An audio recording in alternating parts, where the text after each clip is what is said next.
Dear Seven Seas, before you even consider the idea of releasing a deluxe hardbound edition of the entire Mushoku Tensei series, please, please fix your damn translations. Fix your actual written print for it. The inconsistency in terminologies, the translations that are completely in error or changing the intent of the original author, the complete botching of scenes, missing lines, missing paragraphs, typos, broken sentences that could have easily been caught by an editor.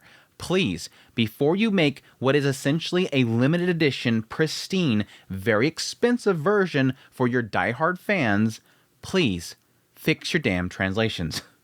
But yes, for those that missed it, yes, Seven Seas has announced that they are going to be doing a hardbound deluxe edition of light novel series Mushoku Tensei Jobless Reincarnation. And me personally, as a fan of the series, I completely welcome this. For those that don't know, if you don't know, you must be new here, so hey, welcome to the channel.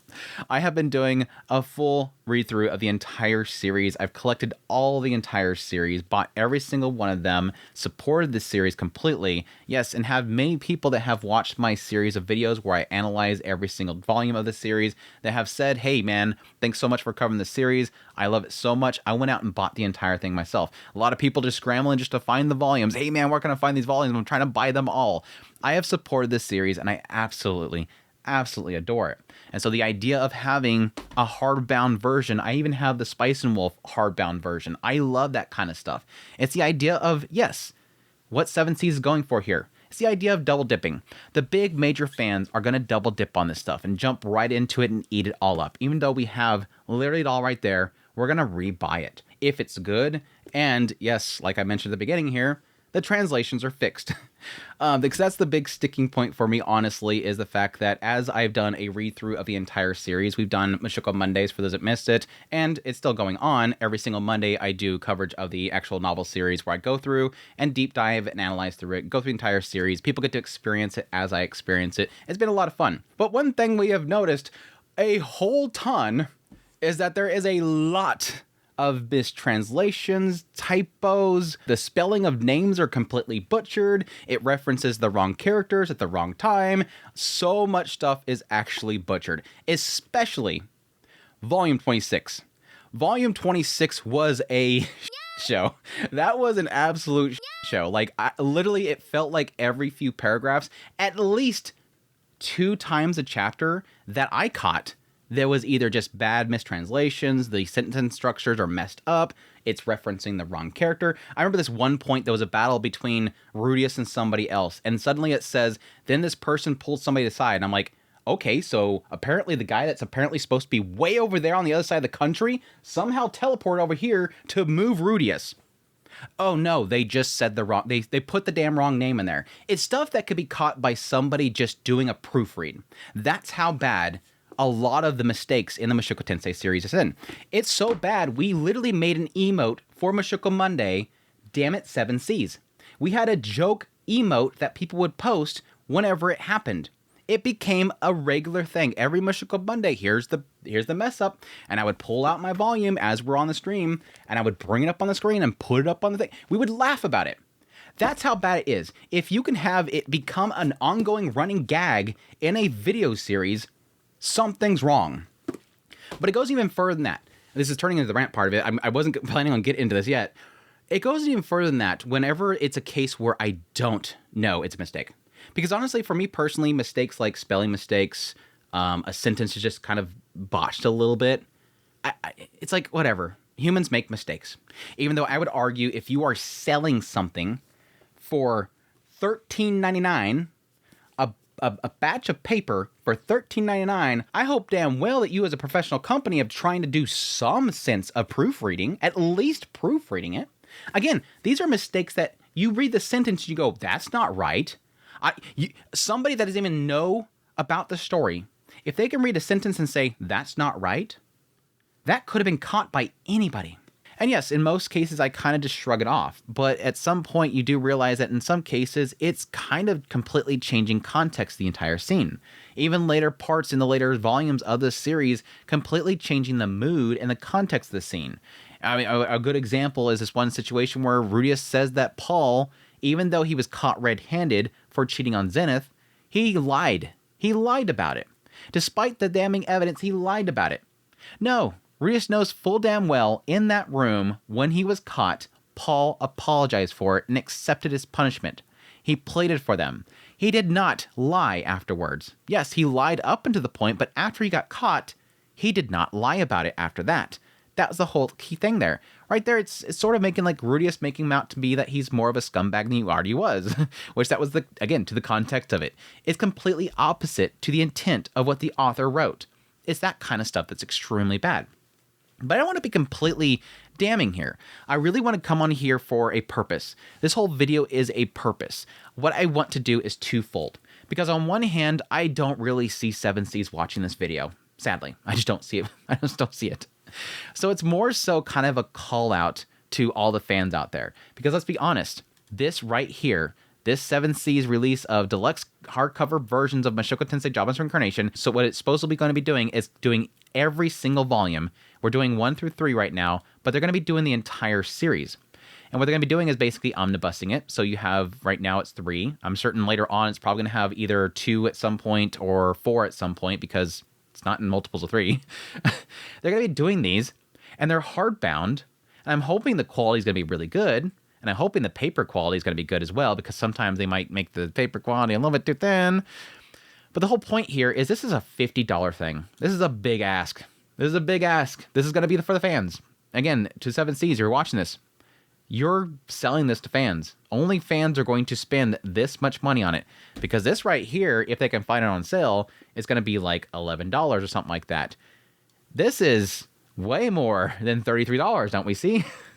This is a premium product. You are selling a premium here. And so you're going to need to have a high quality and something that the fans are going to want. The common people, they won't care. But for your actual fans, they're going to know all these mistranslations, all these botched spellings, the character's name being wrong, different characters in different spots, all that kind of stuff is going to be here. So to the fans out there that are going to want this, you need to make a call out to 7 Seas. You need to let them know that if you want us to buy this, you need to fix this stuff. You need to do several things here. And really my things here for 7 Seas themselves is a list of things. First and foremost, find a new editor. Whoever was doing the editing on this stuff failed. There's so many spelling errors, just sentence structures being wrong. Like things that if somebody doesn't even know the series, if they read that one line, they don't have to have context to the story. If they read that one sentence, they'd be like, that's not right. If an editor can't pick up on this stuff, all of these spellings, errors and whatnot, they're obviously not doing their job. So get somebody new. It's so bad that literally the Google spell checker in Google Docs, when I put it in here, can find it. If your editor can't do a better job than Google Docs, then fire the editor, stick it into Google Docs, and do a spelling check on it. Boom, they did their job for them. If the editor can't even function a spell check, then there's something wrong with them in general. But still, if a spell check can do a better job than an editor, find somebody different. Because somebody's not finding even basic issues. Second, get a different translator. Find a different translator. Whoever this is that especially did the later parts, do not hire them. I'm assuming they're probably contract. If they're actually hired, then fire the hell out of them because they suck so bad. They are that bad. Whoever is doing, especially like volume 26, fire the person. I don't know if they have a beef with Mushoku Tensei. I don't know. Just get rid of them. Never use them again. The work that they did on Refugion's property, it is horrific. It is disrespectful through and through. Changing complete context of the scene, completely butchering it, getting numbers wrong. Getting numbers wrong. Getting numbers wrong. It's like, these are just the most basic stuff that I can just put it through a Google AI translation and it will pick it up. This person seems to have an issue with this property. It seems like they seem to have a beef to pick with Frugen. That's what it feels like, because this person is not doing their job properly. Get rid of them. Never use them again. Please. Find somebody else, bring them in, and have them proof over the entire thing. Have them glance over the entire thing side by side down the line, and I'm pretty sure they'll quickly be able to pick up on where something is just a little bit off, or there's a completely missing sentence, because there was several cases throughout the entire series of that being the case. Next thing, get a legend. In a lot of cases for a lot of this types of stuff, based on my experience through marketing and procurement, I had this be the case. There's a lot of systems what they call legends, and I'm pretty sure you guys use the same thing. With a lot of translations, they will use a legend. It's basically terminology that will be used a lot. So say, for instance, for people that aren't familiar with Mushoku Tensei, Dragon Ball Z, there's common phrases like Super Saiyan. That's something you would have in there. It's things that to make sure that in the future, when they bring up the idea of Super Saiyan again, they don't call it something else. It is just terminology that's always used. In Mushoku Tensei, there are several cases of this, like the case of Destiny. Destiny, throughout this entire 26 volumes that I've read so far, was changed to Fate, then to Destiny again, then to Fate, then to Destiny again. The terminology used for different levels of strength. You had beginner, intermediate, advanced, saint, king, imperial, divine. It got changed to God, and then it was divine again, and then it was imperial, and then it was emperor. You have to keep this stuff consistent throughout the entire series. The apostles, disciples, apostles, disciples. They can't decide if they want to call it apostle or disciple, which is fine, and I get that different people might call it something different, but when you have the same person who's very adamant about learning about disciples, suddenly calling them apostles, it doesn't make any sense, and it makes you think they're talking about something else. There's certain terminology that has to stay consistent because it keeps it consistent to what they're talking about. When you have deeper plot lines being discussed and suddenly they call it an apostle or a disciple, suddenly it changes things, and it makes the reader a little confused. And the last thing I would suggest, and I know this is a difficult one, companies have a very big problem with asking for help. And you have a very, very passionate fandom out there. People that want this to be correctly translated. Reach out to some of these fan translators. There's a lot of really fantastic ones out there.